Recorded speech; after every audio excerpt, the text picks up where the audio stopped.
বন্ধুরা, পৃথিবীর সপ্তম আশ্চর্যের কথা বললে প্রথমেই আমাদের চোখে ভেসে ওঠে মিশরের পিরামিডের চমকপ্রদ ছবি। প্রায় ৪,৫০০ বছর আগে নির্মাণ করা এই বিশাল স্থাপনা আজও রহস্যের আড়ালে। কেউ কেউ বলেন এটি ভিন গ্রহ থেকে আসা এলিয়েন তৈরি করেছে, আবার কেউ বলেন ফারাওদের ধন সম্পদ সংরক্ষণের জন্য এটি বানানো হয়েছিল। তবে বাস্তবে কী কারণে এই বিশাল পাথরের অট্টালিকা তৈরি হয়েছিল তা জানতে গবেষকরা যুগের পর যুগ ধরে গবেষণা চালিয়ে যাচ্ছেন। পিরামিড কি? পিরামিড মূলত ছিল সমাধিক্ষেত্র। প্রাচীন মিশরের ফারাওদের মৃত্যুর পর তাদের সমাহিত করার জন্য এই বিশাল সমাধি নির্মাণ করা হতো। এক একটি পিরামিড ছিল রাজকীয় সমাধির প্রতীক। তবে এই সমাধি কেবল মৃতদেহ রাখার জন্যই নয়, বরং প্রাচীন মিশরীয়দের বিশ্বাস অনুযায়ী এটি ফারাওদের পরকালের যাত্রা সহজ করার জন্য নির্মাণ করা হয়েছিল। কেন তৈরি করা হয়েছিল? প্রাচীন মিশরীয় সমাজে পরকালের ধারণা ছিল অত্যন্ত শক্তিশালী।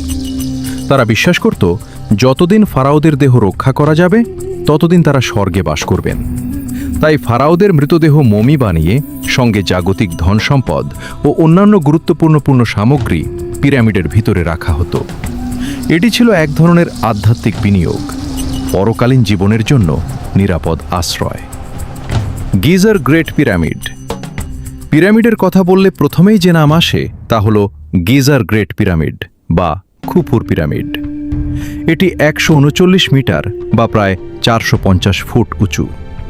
কায়রোর উপকণ্ঠে গিজায় ৩টি পিরামিড আছে, যার মধ্যে এটি সবচেয়ে বড় এবং সবচেয়ে পুরাতন।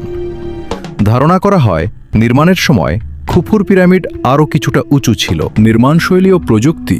এই বিশাল পিরামিডটি নির্মাণ করা হয়েছিল প্রায় ২০ লাখ পাথরখণ্ড দিয়ে। প্রতিটি পাথরখণ্ডের ওজন ৭ টন পর্যন্ত এবং দৈর্ঘ্য ছিল ৩০ থেকে ৪০ ফুট। খ্রিস্টপূর্ব ২৫০৯ থেকে ২৪৮৩ সালের মধ্যে ফারাও খুফুর শাসনামলে এটি তৈরি করা হয়। ২০ থেকে ৩০ হাজার কারিগর প্রায় ২৩ বছরেরও কম সময়ে এই চমকপ্রদ স্থাপনা তৈরি করেছিলেন। শ্রমিকদের জীবন। অনেকে ভাবেন পিরামিড নির্মাণে দাসদের ব্যবহার করা হয়েছিল, কিন্তু প্রত্নতত্ত্বের তথ্য অন্য কথা বলে। পিরামিড নির্মাণকারীদের জীবনযাত্রার নিদর্শন পাওয়া গেছে তাদের বাসস্থানের শহর থেকে।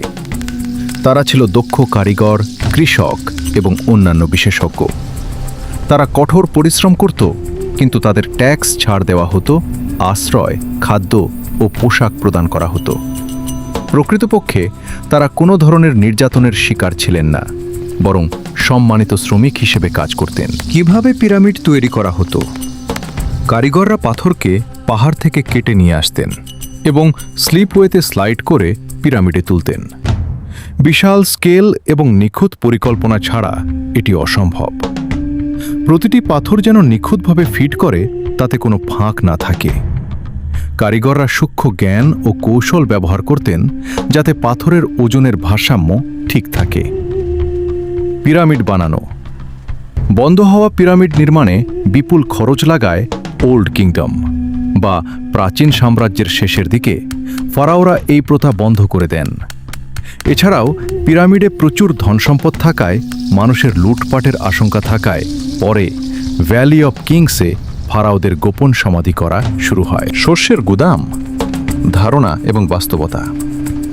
কিছু মানুষ মনে করেন পিরামিড শস্যের গুদাম হিসেবে ব্যবহার করা হতো। বাইবেলের জোসেফের গল্পে এমন ধারণা দেখা যায়, কিন্তু মিশরীয় পিরামিডের ভেতরে শস্য সংরক্ষণের জন্য যথেষ্ট স্থান নেই।